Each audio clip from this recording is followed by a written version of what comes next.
Hello, everybody, and welcome.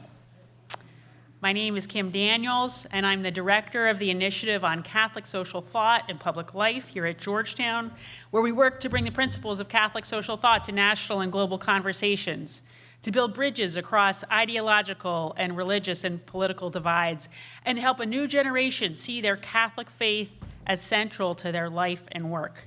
I want to welcome you all here tonight to Georgetown for this vital public dialogue discussing Pope Leo XIV's new challenge and moral leadership on poverty, work, and artificial intelligence.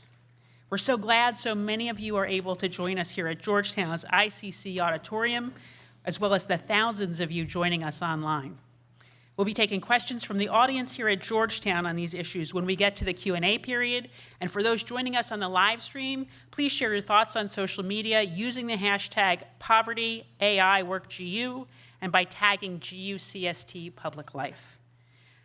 Pope Leo XIV's pontificate began during what Pope Francis often called a change of epoch, with major changes transforming our world, among them the rise of AI and the effects it would have on work and the economy, something Pope Leo has called another industrial revolution. He recalled Pope Leo XIII's role in helping the church navigate the new things the world faced at the first industrial revolution.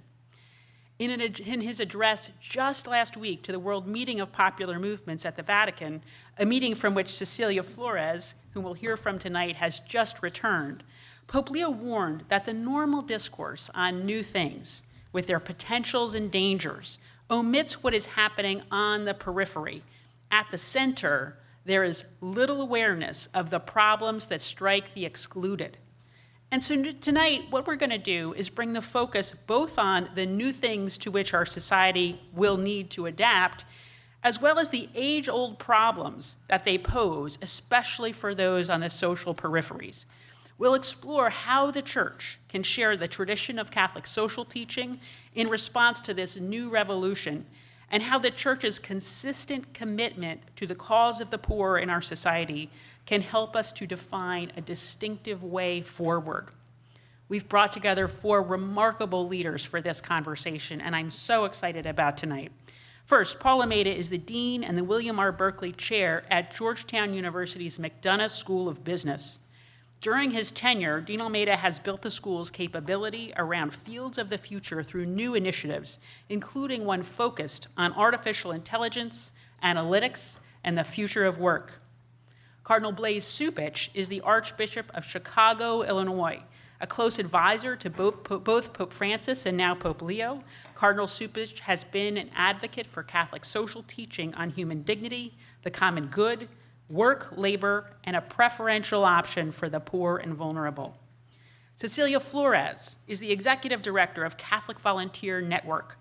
Prior to this role, she was a community organizer with Sacramento ACT, where she worked to address issues of poverty and injustice in California. Flores also spent several years volunteering in Honduras with the Missioners of Christ. And finally, Liz Schuler is the president of AFL-CIO, the first woman elected to this position. A visionary leader and longtime trade unionist, Schuler has been invited to speak at the Vatican on the dignity of work, the rights of workers, and climate change. Moderating our conversation tonight will be my friend and colleague John Carr, founder of the Initiative on Catholic Social Thought and Public Life. For 2 decades, John led the Department of Justice, Peace, and Human Development at the U.S. Conference of Catholic Bishops, and has worked for over 50 years on the issues at the heart of our dialogue tonight. Please join me in welcoming this wonderful group.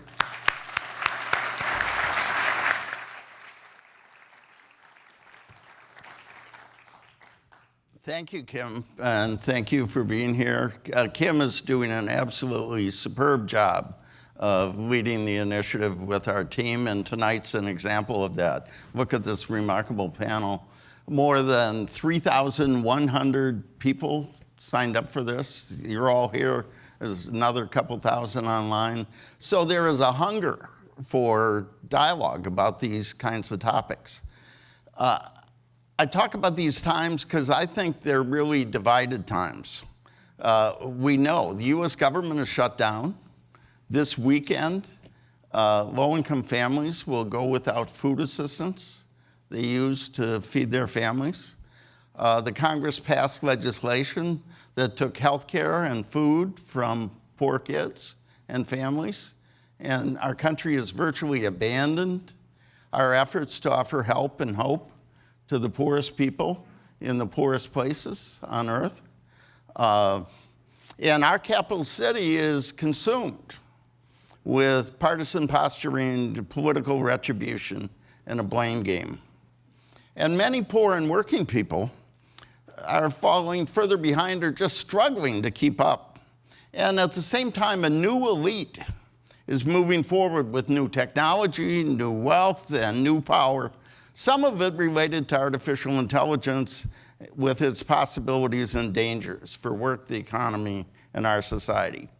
But there is another voice. There is another vision.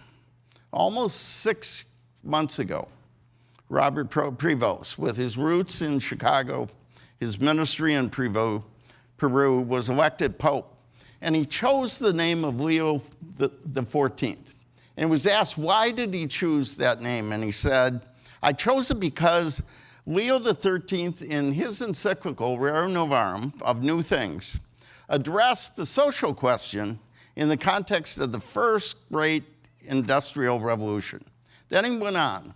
He said, in our own day, the church offers everyone the treasury of her social teaching in response to another industrial revolution and to developments in the field of artificial intelligence that pose new challenges for the defense of human dignity, justice, and labor.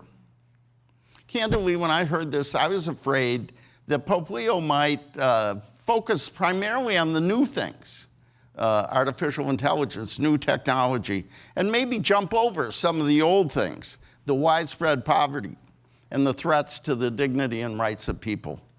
I was wrong, not the first time. Just two weeks ago, in his first major teaching document, I recommend the Vatican version. It is small pages with big type, which at my age is a gift. And Dilexi Te, as I have loved you, placed the priority for those who are poor at the very center of Catholic faith, life, and witness, and called for us to listen to, learn from, and stand with the poor, and to defend their dignity. Tonight, we seek to connect a broken Washington and the prophetic message of our Holy Father, to lift up Pope Leo's moral leadership, to examine his priority for those who are poor, and to review the commitment to work and workers, and to explore his moral and human questions on AI. And to do this, we have 4 remarkable leaders that Kim just introduced, from the church, from the labor movement, from our Georgetown Business School, and from organizing in local communities. I should point out that this is a very Catholic topic, a very Catholic setting, and the front pew is empty. So for those standing in the back, you can get forward. Don't worry, there will not be a collection. So I want to begin by going back to that quote from Pope Leo. How should the church offer? And I want to begin with you, Cardinal Cupich. How should the church offer, and how is Pope Leo already offering the treasure of Catholic social teaching to respond to the new challenges for the defense of human dignity, justice, and labor? Cardinal Cupich. Thank you. It's good to be with all of you. I appreciate the invitation. I think the Holy Father has already indicated how the church should respond and what he has already done, namely to make sure that the inspiration of Rerum Novarum, which is about the defense of human dignity of the worker, but also human dignity at large, should all begin with a preferential option for the poor.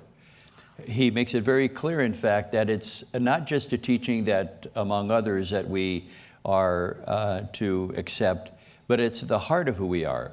And he says something very profound. Don't claim to be a holy person if you do not have care for the poor. Your holiness is, in fact, through the means by which you care for the poor. But he also says something else in his Dilexite, that the poor are not just objects of our generosity. They are subjects, they are agents, and they have something to offer us. And what I think the church needs to do continually is to raise the voice of poor people, to speak to the world about how, in fact, they live their lives in abject poverty sometimes, and yet have so many good virtues about them that can enhance who we are. It is that understanding of the poor as those who many times are more generous than other people and spontaneous in their generosity. We can learn from the poor, and the church needs to lift up their voice and make sure that it's heard. Thank you. Liz, how is the church, how should the church, how is Pope Leo already trying to share the treasury, he calls it, of our Catholic social teaching on work and poverty and labor?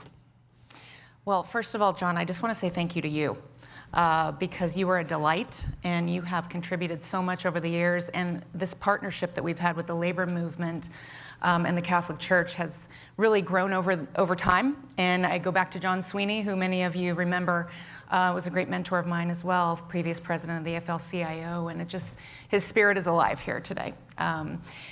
We represent nearly 15 million workers in this country. 63 unions across every sector of the economy. And the idea and the value behind the labor movement and the church are so deeply intertwined. And, this notion of dignity for all, solidarity and community of those around you. Work as more than just a way to make a living. It is about fulfillment, it is about meaning, and it's about purpose. And I think Pope Leo has taken that on as inspiration and has already, of course, reflected that in his tradition. And this notion of those values marching along together has been since the 1880s, as we know. Leo XIII supporting unions publicly. The 1930s, U.S. priests supporting the CIO, which was, before the AFL and the CIO came together, advocating for fair wages during the Depression. In the 1970s, clergy arrested in solidarity with Cesar Chavez. So today, this partnership is more important than ever. As you pointed out, with the total transformation of the economy and AI, income inequality greater than it's ever been, and attacks on immigrants and vulnerable workers, clearly, as you laid out in your opening, this is absolutely the center of both of our movements, and we really appreciate the direction that the Pope has taken. That's great. You brought up John Sweeney. Those of you who don't know, John was a daily communicant, a fiery leader, everything a Catholic layman should be. And he would be so proud to have an American as Pope, yes, named after Pope Leo. Absolutely. And he would be so angry it was from Chicago and not New York. This is true. This is true. It would really be a mixed thing. Let me go to you, Paul. How should the church share this tradition? How is Pope Leo sharing it? From your perspective, as a leader in our business school, as somebody who's trying to bring Jesuit values to future business leaders. Thanks, John, and hello, everyone. Really glad to be here, and frankly, a little surprised that I was invited to join this panel. I'm certainly not an expert on Pope Leo or even Catholic social teaching, but I'm delighted to be here, and I definitely intend to listen and learn. To answer the question, I've studied technology and its effects on the economy and sociology for the last 30 years. And partly to understand what's going on with AI, and partly to understand what it means for my school and my students, I've spent the last 3 or 4 months just listening. And one of the groups I joined is a technology group on the West Coast where some of the leading firms in AI get together to discuss stuff. And I can tell you, it was really overwhelming to listen to people talk about technology as having its own soul and its own direction and its own value. There was talk about doppelgangers and AI agents that could slice through bureaucracy. And I realized we don't just need guardrails. We need to change the conversation. Yeah. And I can't think of a more important institution than the church to reorient that conversation, to move it away from technology will and should do whatever it can do. And that, for me, is really what our responsibility is. You asked about the church. We are the church. That's one thing my parents and grandparents always taught. And I think we have, each of us, in whatever jobs we have to figure out how we can unleash AI, not just to restrict evil, which we should, but to unleash the power for good, for enhancing human dignity, for reaching out to the margins, for serving the common good. I think that's our duty. Thank you very much. Cecilia, you're the last person on this panel to see Pope Leo. Last week. And I'm sure you invite, now that we have an American Pope, he can tune in to our dialogues. He won't need translation. And I assume you invited him to. I did. Told him all about this. I forwarded it to his secretary, so we'll see. It's only midnight there, so Holy Father, take notes. As far as the only expert on Pope Leo might be Cardinal Cupich, the rest of us are just pretending. But what do you think the church should do? What do you think Pope Leo is doing to share the treasury of our social teaching in the challenges of poverty, work, and AI? Yeah, I think when we talk about Catholic social teaching, I'm sure many of you have heard, that a lot of people say it's the best kept secret of the Catholic Church. And I think that's categorically untrue. I think it is systematically not taught in formation programs because it makes people very uncomfortable, especially here in the United States. Having lived abroad in Latin America, coming, the daughter of Filipino immigrants, the church and its social teaching in the way that I was raised in the faith went hand in hand. So I think we have to kind of dispel this notion that it's a secret, it's the best kept secret. I think we have to be comfortable with sharing what our Catholic social teaching actually says and what it actually tells us about how we need to interact as human beings, right? It's the social teaching for a reason, and we're not able to interact with one another, I think, because we're not really good at what Catholic social teaching says. And I love how Pope Leo, in this first apostolic exhortation, it feels like a reminder to the church of who we are.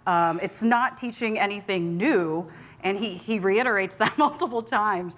And this is who we are. This is the heart of who we are, is to care for one another as a society, and yet we have lost our way. And so I think it's beautiful to me that he's the Holy Father, and I feel there's a very kind of fatherly-like approach in the way that he's telling us, like, hey, this is not who you are. Get it together. That's how I read it. I don't think everybody reads scripture or papal exhortations like that, but I do.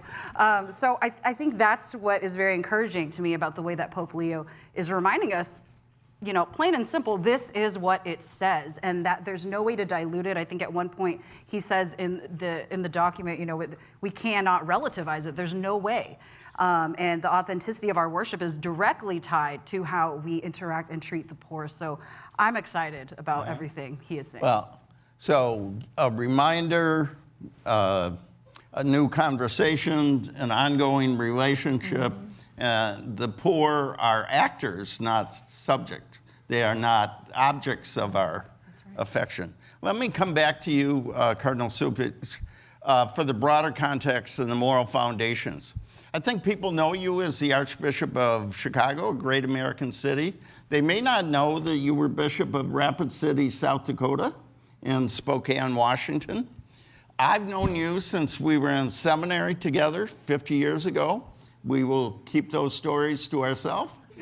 I knew you came from a family in Nebraska with 9 children. I just read this morning that your grandparents came to this country, and all four of them, grandfathers, grandmothers, worked in the meat packing industry in Omaha. So your commitment to work and workers goes back generations. I just want to say, at a tough time for Chicago, a time of trial, we want to thank you for your strong, principled,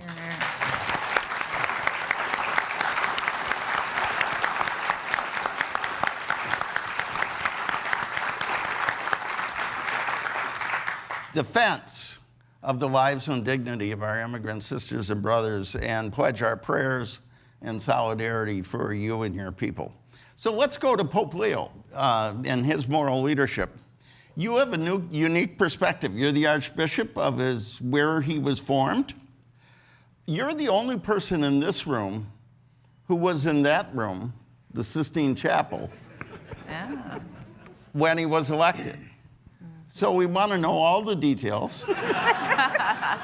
Actually, what we want to know is, what were the cardinals looking for? And what did it mean that he chose this name Leo? What does that say about his commitment to Catholic social teaching, to work, and to the poor? And then, what does it mean to have a pope from Chicago? Yeah. Well, that's a big question, isn't it? I think that what we're looking for is in fact what he reveals about himself. He's a pastor, missionary. He has administrative skills as the head of a major religious order. He has lived on different continents. He speaks many languages. So it seems that we wanted somebody like that because that's what we got. And I think that, as I said, it's almost like he came out of central casting. He stepped onto that balcony and he owned the moment and had never looked back. So I think that the Holy Spirit was really a part of what took place there in that moment. But he also brings his experience, growing up on the south side of Chicago, where his parents were hard workers. Mother was a teacher. He was involved in his parish. A great fan of the White Sox, and has loyalties, deep loyalties to people. But the other thing that shaped him as well is that 20 years or so that he's lived with the poorest of the poor in Chiclayo, where there's devastation because of rainstorms and difficulties, destruction. Well, people live hand to mouth every day in poverty. He understands that in fact the Lord has worked through those people, and he wants to make sure that he speaks to those people but gives them a voice as well, as I said earlier. So I think that the person that we have as Pope reveals what we were looking for. And what does it mean for Chicago? It means a great deal. Think of it. We produced a Pope. That's what I keep telling people. And we should be proud of that. You know, there was a wonderful sign that said, Pope from Green Bay, 0. Pope from Chicago, 1.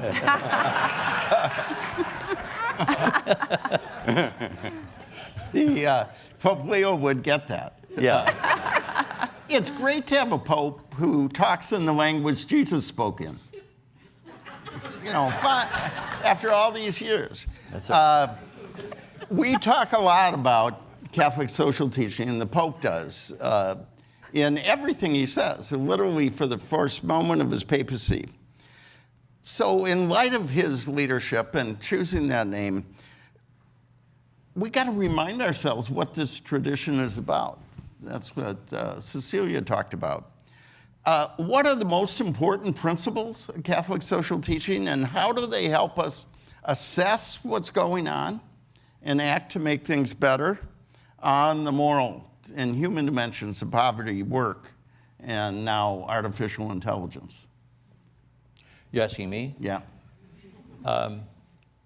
Well, I think it does begin with the dignity, but what the Pope did, and especially in his apostolic exhortation, go back to that, is to personalize Catholic social teaching.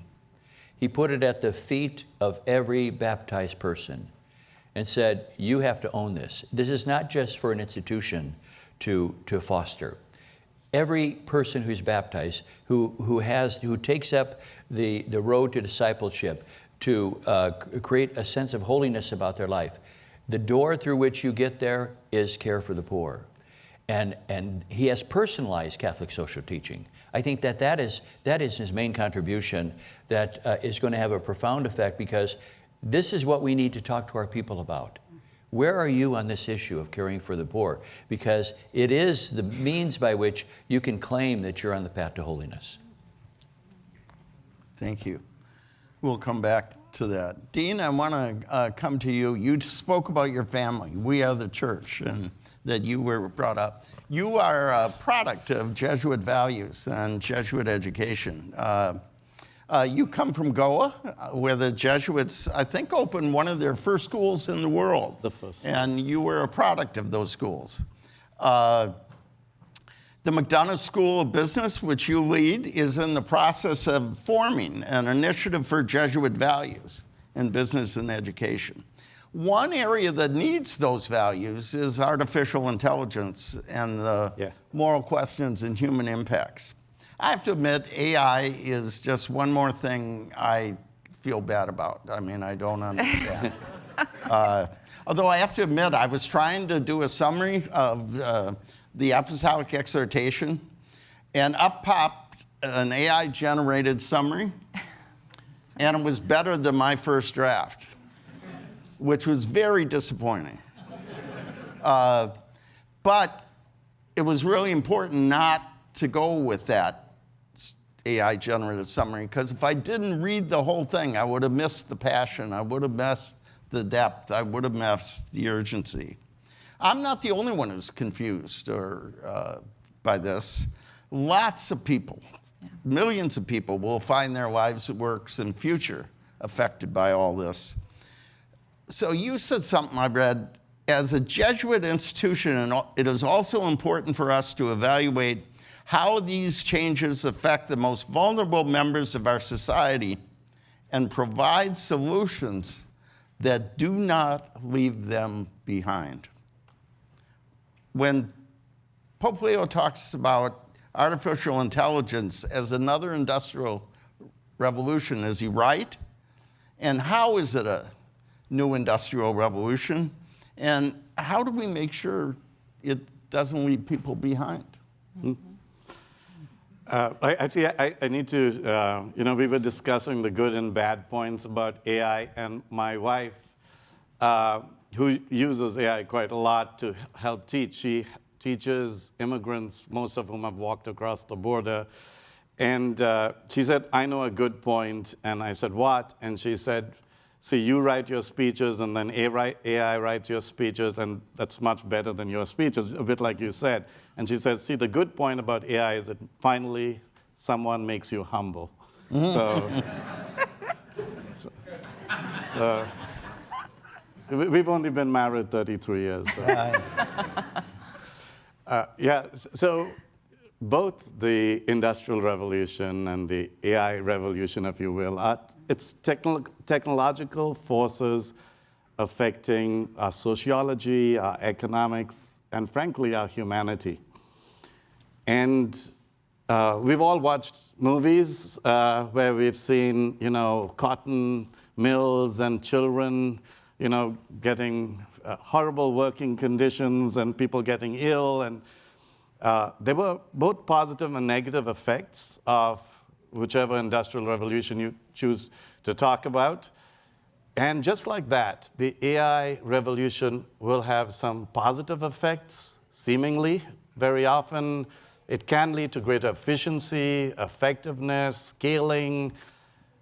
But the question is, to what end?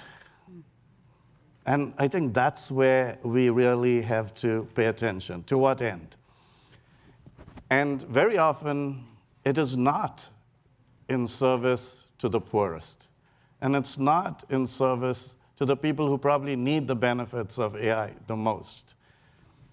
And we have to be those people who create the channels for AI to be able to create good in these otherwise likely to be ignored areas. So AI it also has lots of negatives, and we obviously should create the guardrails for it. I worry about misinformation. I worry about malicious intent all the time. I worry about our biases being multiplied and circulated. I worry about the stealth with which AI is affecting your and my lives without us even realizing it and knowing it.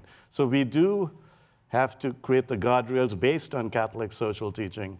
But in addition to that, I feel we really have to create the channels for good, especially in areas that are closest to our values, that we want to be proud of. And I think we have to proactively act in that way. And so, you talked about our school.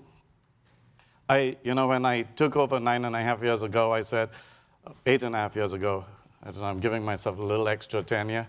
I said, I want this to be not a great business school, it is, but a great Jesuit business school.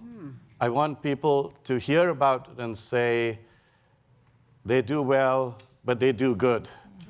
And that is our challenge with AI as well. So remember when ChatGPT came out, what was it, in December 2022, the first reaction was, oh, the students are going to cheat, and probably they did. But that's not the point, I think. So obviously we have ethics professors. Obviously we have to do research on what the guardrails should be. But I think our bigger challenge is unleashing it for every Jesuit value that we feel we need to grow in our school. That is really what. So yesterday I gave our staff a talk about basically how we're going to use AI. And one of the things we're going to announce is AI grants. And it's not just to use AI to be able to do your office work better. That's important, of course. But if any of them can think of ways, we'll give them money to use AI for good of any of our stakeholders, of any of our community. So I think our challenge is to create the culture, create the atmosphere, to create the longing to use this new tool, which can be fire in both good and bad ways. It can burn, and it can give light and heat and build. I think we have to use it for good. And that's our challenge. That's powerful. Let me just pursue that a minute. As you take this business school in that direction, you and I were talking, and you said, I'm not an expert on social teaching. Most people are not. But you said human dignity is at the core of all this. How does AI challenge human dignity, enrich human dignity? And how does a Jesuit Catholic business school lift up human dignity? So I'll give you an example. So earlier this week, I spoke to our Pivot program. What's our Pivot program? Our Pivot program is we take, the US has the highest percentage of its population in prison, and it has the highest recidivism rates in the world. And if I believe business can and must be a tool to serve the common good, we said, let's show it. So we take in between 15 and 20 formerly incarcerated individuals that come recommended. We pay them a living wage. We help them with housing and all sorts of other things. And we teach them business and entrepreneurship. We place them in jobs. And after, I think this is the 7th or 8th year, only one person has returned to prison. Now, the problem is this is expensive and human intensive. It's going to be critical for us to say, can AI help reduce our costs? Can AI help us connect with the community, especially these Pivot Fellows, when they feel most vulnerable, especially late at night when they're alone? How can we help form community? So our quest is to see how can we help use AI to do what we really believe in, all these initiatives that we started, to do them better, to do them more efficiently, to do them more effectively, so that we can actually use our meager resources to go further. Thank you very much. Liz, you've been a trailblazer all your life. I was reading You grew up in a union family in Oregon, and your first job was an organizer for the electrical workers. And now we're decades later, and you're the first woman to lead the AFL-CIO. I've watched you. You've represented unions, workers before the Congress. That's a lot of fun these days. At the Vatican, not a lot of fun. And my favorite one was at Davos, where you were explaining to these elites, the people with the most power and the most money, and there was a quote, "Workers want a voice in the decisions made in our workplace that shapes our lives and the decisions that shape our society." You remind us all the time that unions help workers not only earn more or get more, but be more. Be more a child of God with God-given dignity. Be more participant in our democracy, in our economy, in our society. Bishop Cardinal Cupich started with Rerum Novarum. That's what put the church on the side of the workers. And it was about new things. And he really focused on the dignity of work and the rights of workers. As you said, as a trailblazer, as the president of the AFL-CIO, what are the new things of today that undermine workers' dignity, undermine the rights of workers?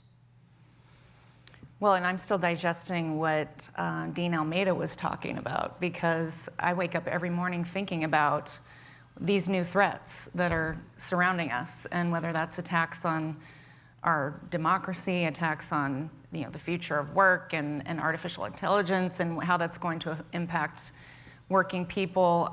That's what we believe the labor movement's role is really working with partners, and certainly the folks on this panel I'm ready to follow up right after this, because I think we're going to need everyone to really put up those guardrails to make sure that this AI future is human-centered.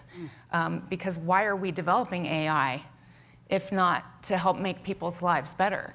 But we're seeing the opposite right now. And in fact, I was at a meeting in Silicon Valley recently, just like you, and you mentioned Davos. There are a lot of people who are ready to unleash the power of AI just simply to make more money, just simply to exacerbate inequality. And we're not anti-technology in the labor movement. We've been actually evolving and changing and protecting workers through every industrial revolution. But what we are is anti-greed. And that we need those guardrails, because we know that there will be so much change so fast that workers are not going to be able to keep up with it. And if they don't have an independent way of coming together and building their power, that we're going to be up against these forces who are not going to be advocating for our best interests. So I'll just say that certainly we think the labor movement is the greatest tool to fight poverty, that when workers come together collectively and are able to, organize at scale, to train at scale, to build and balance those scales at scale, that's what we believe moves this country forward. So I would just say the Novarum of today really is AI and these technologies. And there's no worker that they will not touch. So we are actually preparing ourselves. I came out of the electric industry myself, as you mentioned, early in my career, and there are a lot of parallels between electricity and the dawn of that age and what we're facing now. And I think back to how dangerous electricity was, when it was first invented, and how exciting it was. But workers were getting killed. We were trying to electrify this country, and we were doing it in an inefficient way. And until workers came together and organized their unions, were they able to harness the power of electricity. And I think the same will need to happen again. Okay. It's my experience that you can tell someone's priorities by who they spend their time with. And it's fascinating to me, our new American Pope. met recently with a group of labor leaders from Chicago. I'm sure you had nothing to do with that, Cardinal.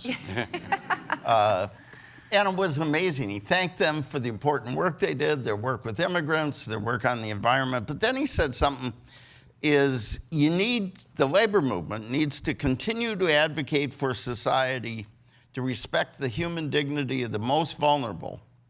And he said, by doing so, you are putting into practice the call of Pope Francis for every union to be reborn each day at the peripheries. So I ask you, how is the labor movement now, in the light of all these pressures, fighting for human dignity? And how is it being reborn each day at a time of such enormous pressures on workers, at a time when immigrants are demonized and deported, at this time of AI? You mentioned greed and AI. Who owns it? Who controls it? How do you advocate for human dignity, and how is the labor movement reborn in this struggle? And that trip was extremely impactful from every report back that I got. And I'd like to thank Cardinal Cupich, because it really was the opportunity of a lifetime for many of our labor leaders, and they came back renewed. And, he also mentioned, we've talked about meeting people where they are, on the periphery, if you will. And our obligation in the labor movement is really to embed ourselves deeply in community. And I was just so inspired, as you referenced earlier, Cardinal Cupich's work in terms of the ICE raids that are happening in the city of Chicago, the militarization that we're seeing of our cities, and how the labor movement and the faith community really did come together in an extremely powerful way that led the response across the country. I think it's the model for how we work together. I think too about the shifts that we've seen, with this administration. One of the first things that it did was, I think it was even right after Inauguration Day, they rescinded the guidance around churches, among other places, as protected sites for immigrants. And that's not by accident. They know that our churches are where we find community and where we find strength, where we actually come together and recognize what we have in common. This notion that, this attempt to divide us, when really it should be the opposite, right? They want immigrant workers to feel isolated and alone, and that, other workers then look to them to say, oh, well, thank goodness that's not me. This notion of, one against the other. And so what we've said in the labor movement is the sense of renewal is no. Immigrant rights are worker rights. I carry this around with me because their fight is our fight, right? That we all are in this struggle together. And it's not about one person having rights over another person, that there's not enough to go around for all of us. No. In fact, the Catholic social teaching tells us that there's enough for all of us, that we lift everyone up and create a standard that provides dignity and respect for everyone. So I think this sense of renewal is about us deeply embedding ourselves in community, that yes, we fight for workers' rights who are in unions, but we're fighting for all working people, including immigrant workers. And that, we know that this isn't about tearing others down to gain an advantage over someone else. This is about all of us in the fight together. So many of us in this room, our families are an immigration story in different ways. And you think back on how the Catholic community was built in this country and who stood with immigrants.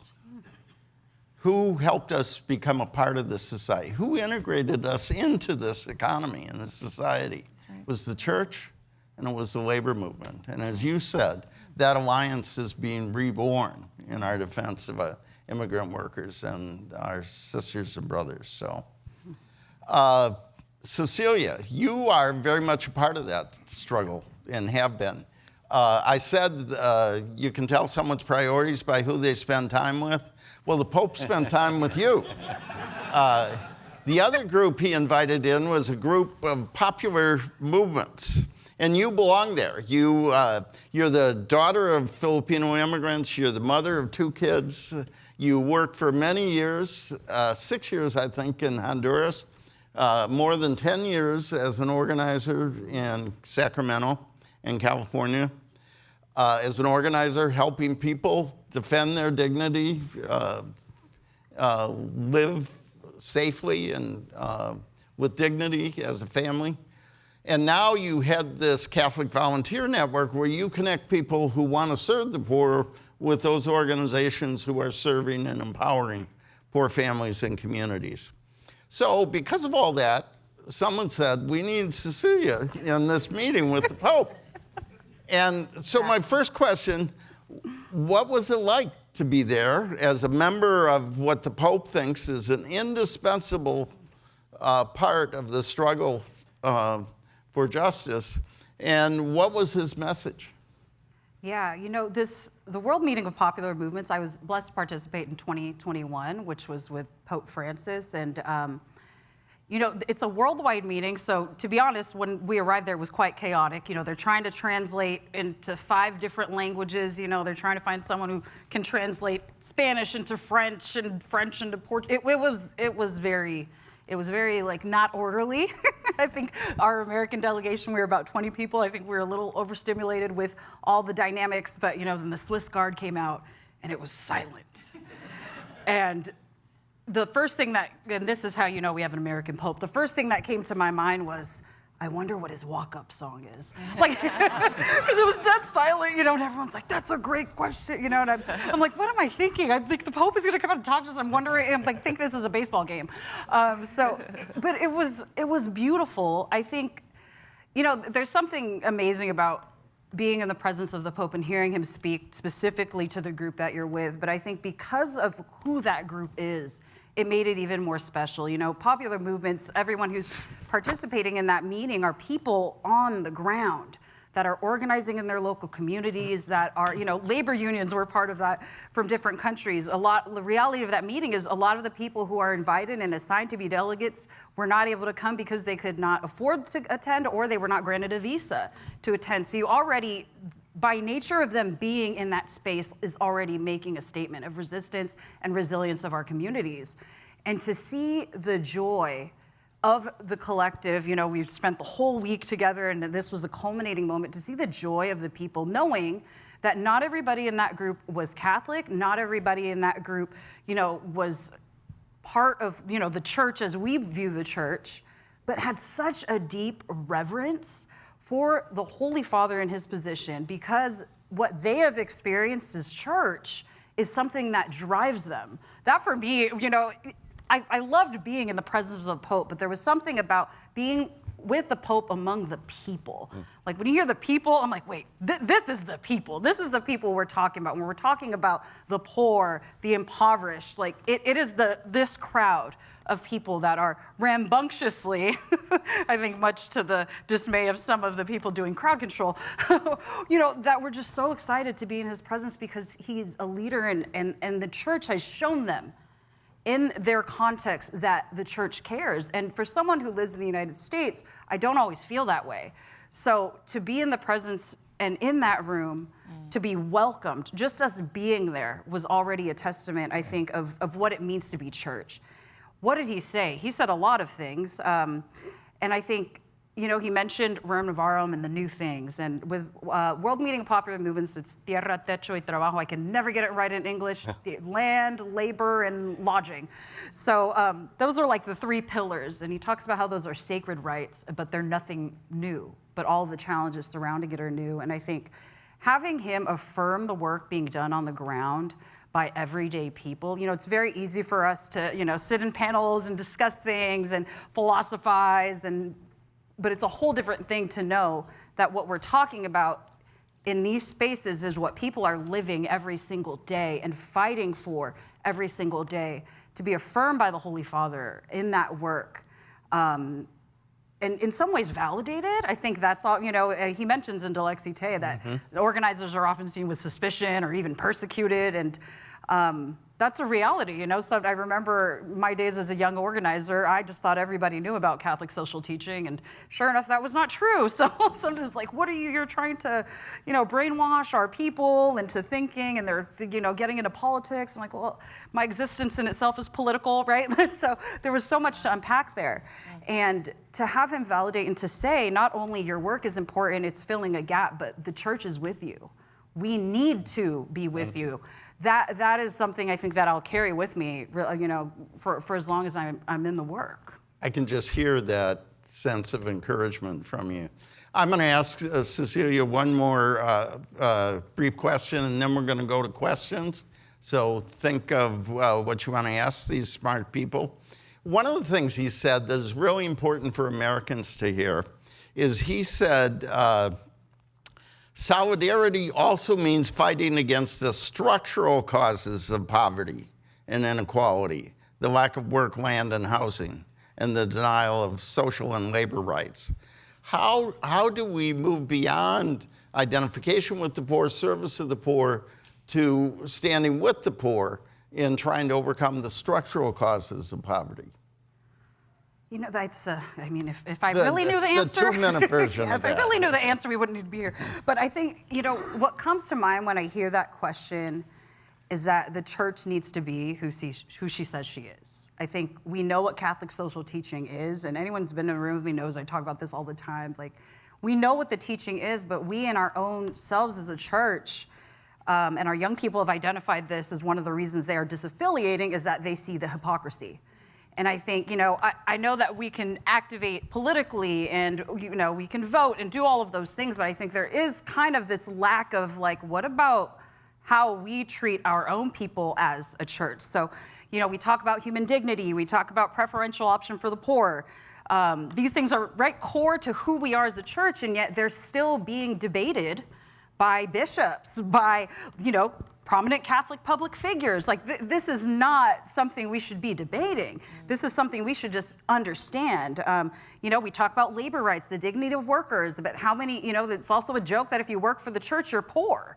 That, to me, doesn't make sense, right? We're not providing adequate childcare, we're not health care, all of these things that we as a church want from society, we aren't doing for ourselves, we're all ourselves, right? We're all a body of Christ, but like for our own workers, we don't do that.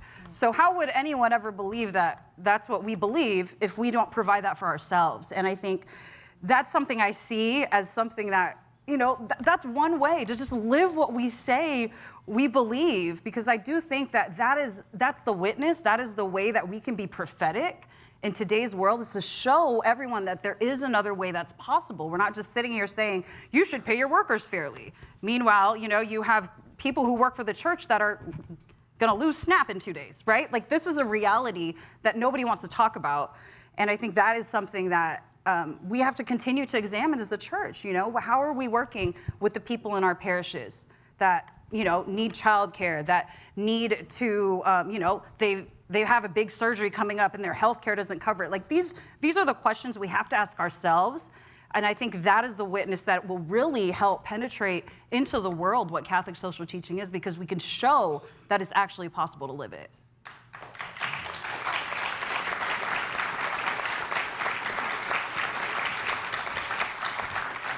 Building on, and what this says is the church needs to be the church. Yeah. It needs to be the church of Jesus Christ to bring good news to the poor and liberty to captives. We have time for a few questions. Hands up, and we have mics. There's one down here in front. Come down. Who's next? Anybody over here? Oh, okay. If you can, stand up and tell us your name. Hi, my name is Jennifer. I'm actually from George Washington University. Oh, we're ecumenical. Well, I know. Well, I'm actually writing papers on Pope Leo as an American leader. So I have a question for Cardinal Cupich, actually. So we know that the Holy Father is interested in the intersection of artificial intelligence and labor rights. as well as artificial intelligence in the mediation of our relationships with one another. And we also know that he is interested in the care for creation, so continuing Pope Francis's legacy with Laudato Si. But in light of increased carbon emissions coming from data centers that run the AI, and the depletion of our water supply to cool down AI supercomputers and stuff like that, what would you say is the Holy Father's position and awareness of the environmental impact of artificial intelligence? Okay, Cardinal Cupich, the lot there. I have not talked to him about that, so I don't want to pretend to be able to speak to him, but I would focus on this principle, and it has to do with the broader conversation that we had here. When, in fact, you accept that the economy belongs to everybody, then you have to be very careful of allowing the technologies to be used in a certain way that gives people more power and control over the economy than they should have. The economy should allow for human flourishing of everyone. It's like healthcare. Everyone has a right to healthcare. The accumulated knowledge that we have of medicine does not belong to a certain group of people who can afford it. Right.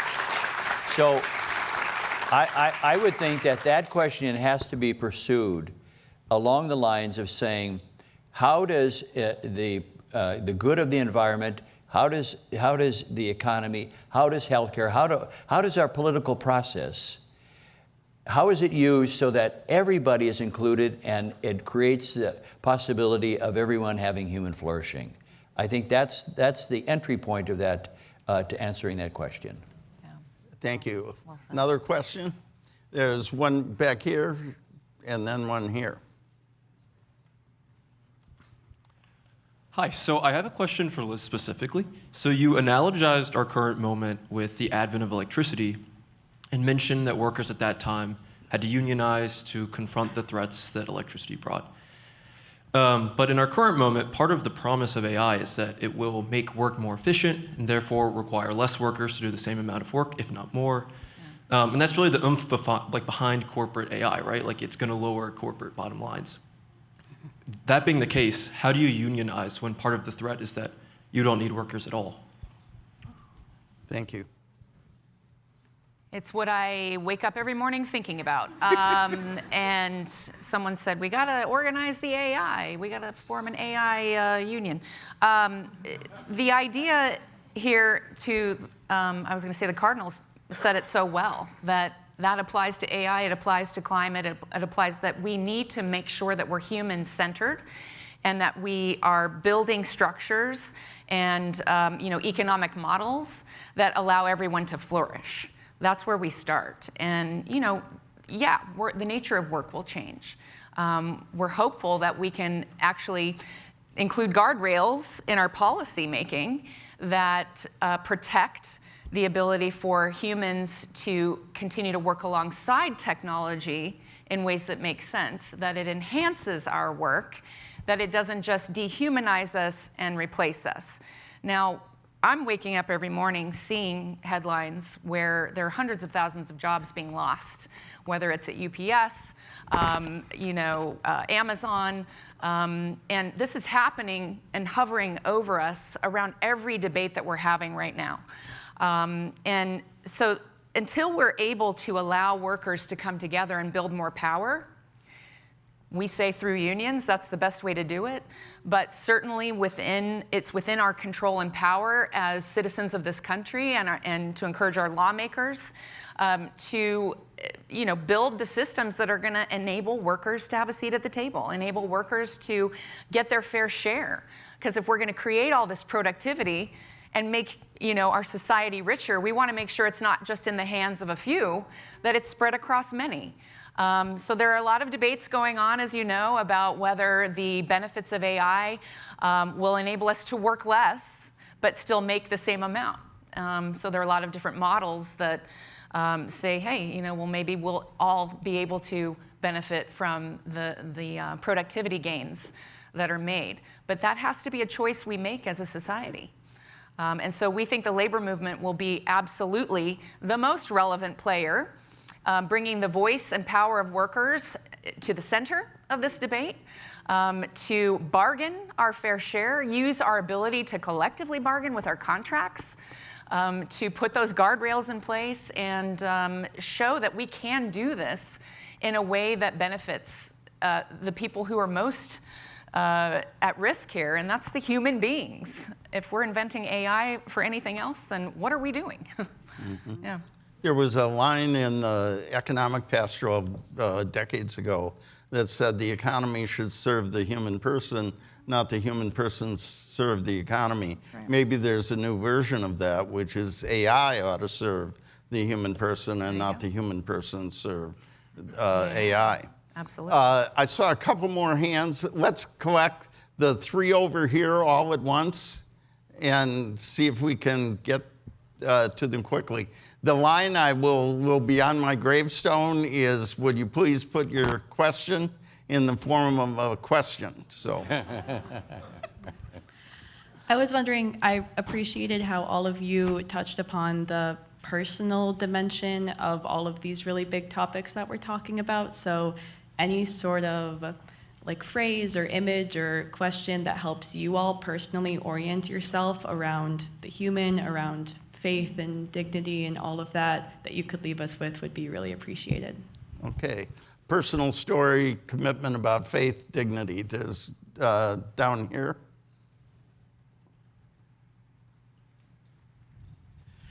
The scriptures tell us that the love of money is the root of evil and that greed is a sin. So I just wondered, how are we instituting principles in business leaders that we're educating that there's not a sin in making money, but there's a sin in greed.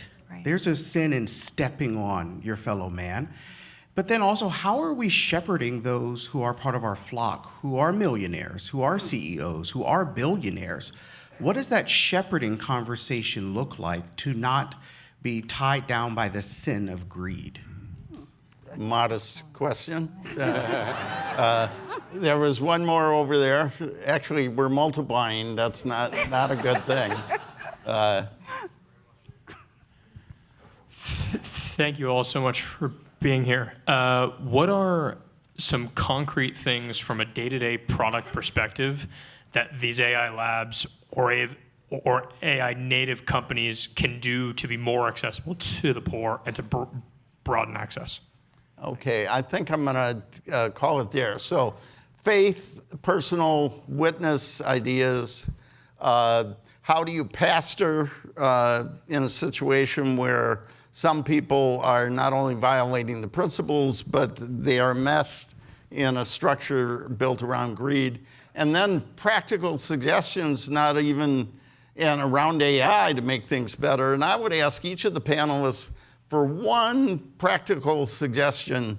How should we think differently? How should we act differently? And we need the 30-second version of that. So pick one of those and then one thought, one concrete thought on how we can either make AI better or how we can make ourselves better by thinking and acting differently.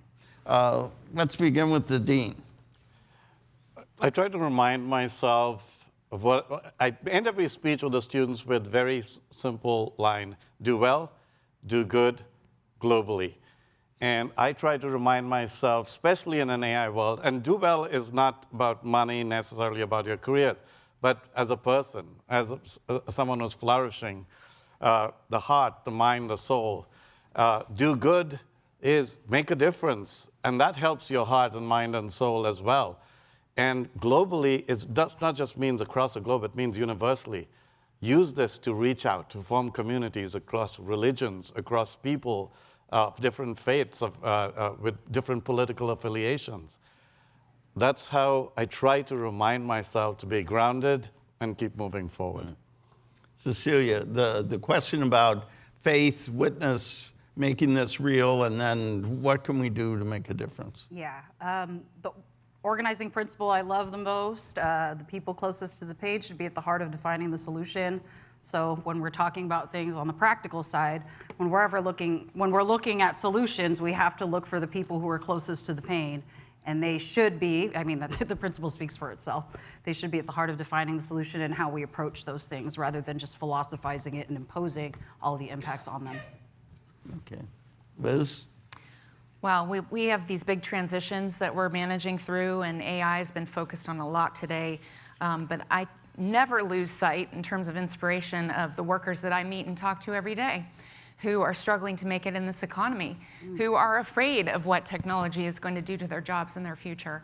And so whether that's the farm worker I was just with in Oxnard, California, who was afraid to leave their small trailer home with 5 children because of the immigration raids that were taking place, whether it was the Amazon worker who I just heard about, who was a white-collar worker, who everyone thought, oh, I have skills and I know how to code, I'm never going to lose my job to technology, who is losing their job.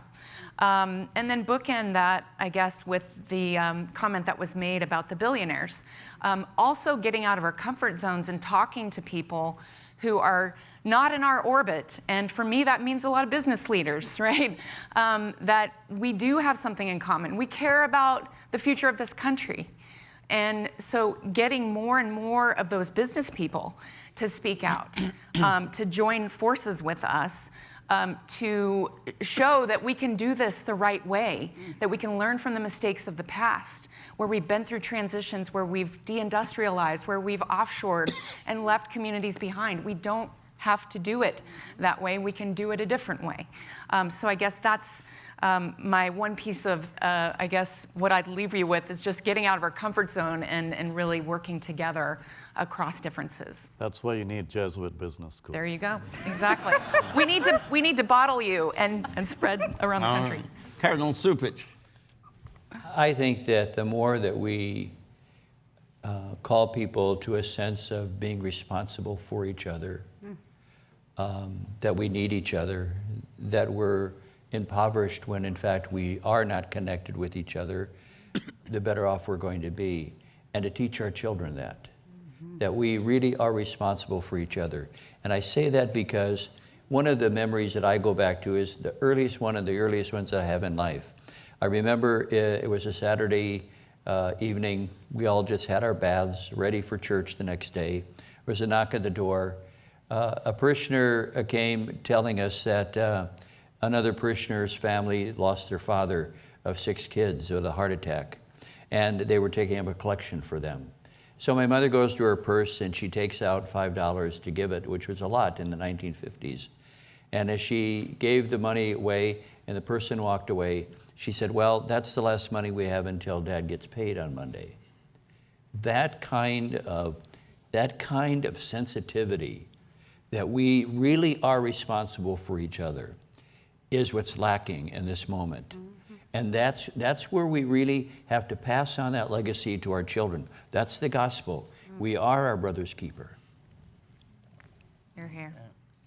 Let me conclude with some previews of coming attractions.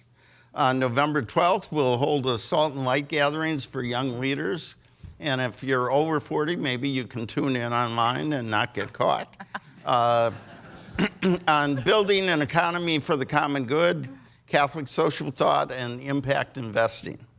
On November 18th, here at the main campus in Dahlgren Chapel, we will welcome Washington's Cardinal Archbishop Robert McElroy here to Georgetown for a special Dahlgren Dialogue hosted with our colleagues of Mission Ministry on faith, democracy, and the common good. And Cardinal McElroy will be joined by President Vincent Rougeau of the College of the Holy Cross, President Ron Vischer of the University of St. Thomas, and a brilliant scholar on these questions, Kathleen Caveney. And on January 21st, the initiative is hosting a retirement gathering for its founder. And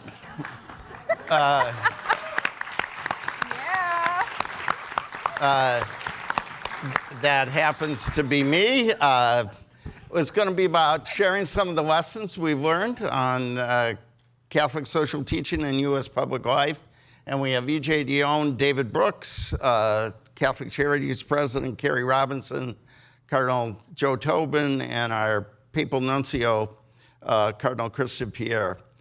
This may be the final time I moderate a dialogue, and I am so proud of what we have accomplished together and so hopeful for what Kim and our team are going to do in the future. This mission is more important than ever.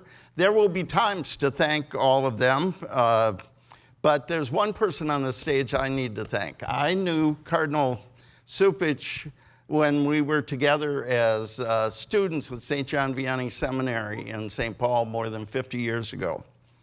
Our Catholics would have been surprised. Some would be concerned that you were the Cardinal Archbishop of Chicago and that I worked at the Bishops' Conference and came here to Georgetown.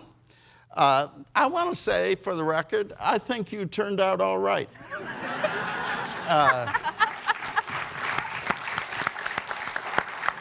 But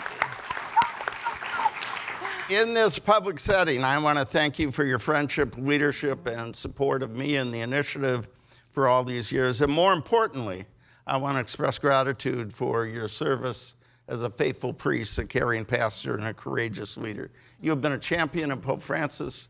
You are a champion of Pope Leo, taking credit for every good thing he does because he comes from Chicago. But I just want to thank you for your friendship for the last 50 years. Thank you, John.